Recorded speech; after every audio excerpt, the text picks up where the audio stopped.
की व्रत कथा। कथा के अनुसार प्राचीन काल की बात है। किसी राज्य में एक बड़ा प्रतापी और दानी राजा राज्य करता था। वह हर गुरुवार को व्रत रखकर दीन दुखियों की मदद करके पुण्य प्राप्त करता था, परंतु ये बात उसकी रानी को अच्छी नहीं लगती थी। वह न तो व्रत करती थी, न ही दान पुण्य में विश्वास रखती थी। इतना ही नहीं, वह राजा को भी ऐसा करने से मना करती थी। एक समय की बात है, राजा शिकार खेलने के लिए वन को गए। घर पर रानी और दासी थी और उसी समय गुरु बृहस्पति देव साधु का रूप धारण कर राजा के दरवाजे पर भिक्षा मांगने आए। साधु ने जब रानी से भिक्षा मांगी तो वह कहने लगी कि हे साधु महाराज, मैं इस दान पुण्य से तंग आ गई हूँ और आप कोई ऐसा उपाय बताएं जिससे कि सारा धन नष्ट हो जाए और मैं भी आराम से रह सकूं। इतना सुनकर बृहस्पति देव ने कहा कि हे देवी, तुम बड़ी विचित्र और संतान और दुख से कोई दुखी होता है। अगर अधिक धन है तो शुभ कार्यों में लगाओ, कुंवारी कन्याओं का विवाह कराओ, विद्यालय और बाग बगीचे का निर्माण कराओ, जिससे तुम्हारे दोनों लोग सुधरेंगे। परंतु साधु की इन बातों से रानी को खुशी नहीं हुई।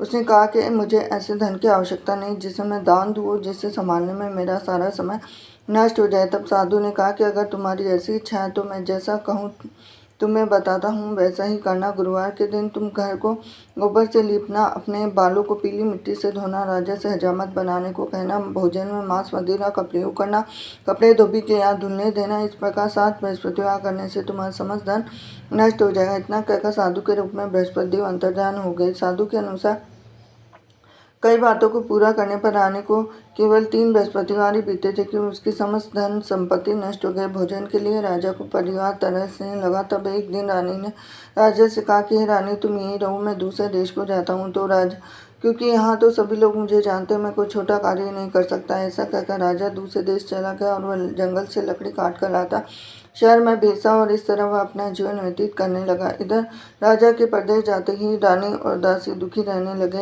एक बार जब रानी और दासी को 7 दिन तक बिना भोजन के रहना पड़ा तो रानी ने अपनी दासी से कहा कि दासी, पास ही में मेरी बहन रहती है, वह बड़ी धनवान है, तो उसके पास जाओ, कुछ ले आ ताकि थोड़ी बहुत गुजर बसर हो सके। दासी रानी की बहन के पास गई। उस दिन गुरुवार था। रानी की बहन उस समय बृहस्पतिवार व्रत की कथा सुन रही थी। दासी ने रानी की बहन को अपनी रानी का संदेश दिया, लेकिन रानी की बड़ी बहन ने कोई उत्तर नहीं दिया।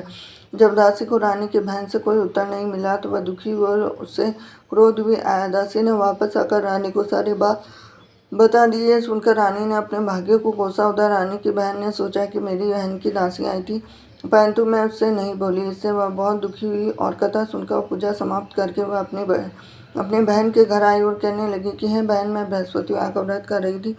तुम्हारी दासी मेरे घर पे आई, परंतु जब तक कथा होती है तब तक न उठते हैं न बोलते हैं, इसीलिए मैं कुछ नहीं बोली। बताओ दासी क्यों आई थी? रानी बोली, बहन, तुमसे क्या छुपाऊं, हमारे घर में खाने को अनाज नहीं है। ऐसा कहते कहते रानी की आंखें भर आई और उसने दासी समेत पिछले 7 दिनों से भूखे रहने की पूरी बात अपनी बहन को बता दी। रानी की बहन बोली, देखो बहन, भगवान बृहस्पति देव सबकी मनोकामना को पूर्ण करते हैं। देखो, शायद तुम्हारे घर में अनाज रखा हो। पहले तो रानी को विश्वास नहीं हुआ, पर बहन के आग्रह पर उसने अपनी दासी को अंदर भेजा तो सच में अनाज से भरा एक घड़ा मिल गया और ये देखकर दासी को बड़ी हैरान। दासी से कहने लगी कि हे दासी, जब हमको भोजन नहीं मिलता तो हम व्रत ही कर लेते, क्यों नहीं इससे व्रत और कथा की विधि पूछ ली जाए ताकि हम भी व्रत कर सकें। रानी ने अपनी बहन से बृहस्पतिवार व्रत के बारे में पूछा। अपनी बहन से बताया कि बृहस्पतिवार के व्रत में चने की दाल, मुनक्का, केले की जड़ में अर्पित करें, दीपल जलाए, व्रत कथा सुने, पीला भोजन ही करें। इससे बृहस्पति देव भगवान विष्णु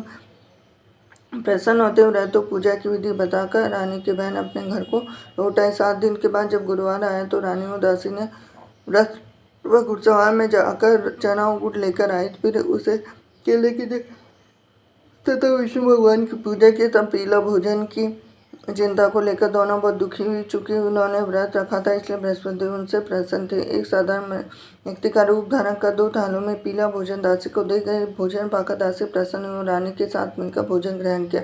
उसके बाद वह सभी गुरुवार को व्रत पूजा करने लगे। बृहस्पति देव की कृपा से उनके पास फिर से धन संपत्ति आ गई, परंतु रानी फिर से पहले की तरह आलस्य करने लगी। और दासी बोली, देखो रानी, तुम पहले भी इस तरह आलस्य करती थी, तुम्हें धन रखने में कष्ट होता था, इस कारण सभी धन नष्ट हो गया। जब बृहस्पति देव की कृपा से धन मिला है तो तुम्हें फिर क्यों आलस्य होने लगा? रानी को समझाते हुए दासी बोली, बड़ी मुसीबतों के पास हमें यह धन मिला है तो हमें दान पुण्य करना चाहिए, भूखों को भोजन कराना चाहिए, धन को शुभ कार्यों में खर्च करना चाहिए। इससे तुम्हारे कुल का यश बढ़ेगा और स्वर्ग की प्राप्ति होगी। पितृ और प्रसन्न होंगे। दासी की बात मानकर रानी अपना शुभ धन खर्चों में लगाने, इससे पूरे नगर में यश बढ़ने लगा। बृहस्पतिवार व्रत कथा के बाद श्रद्धा के साथ आरती करनी चाहिए। इसके बाद प्रसाद ग्रहण करके उसे ग्रहण करना चाहिए।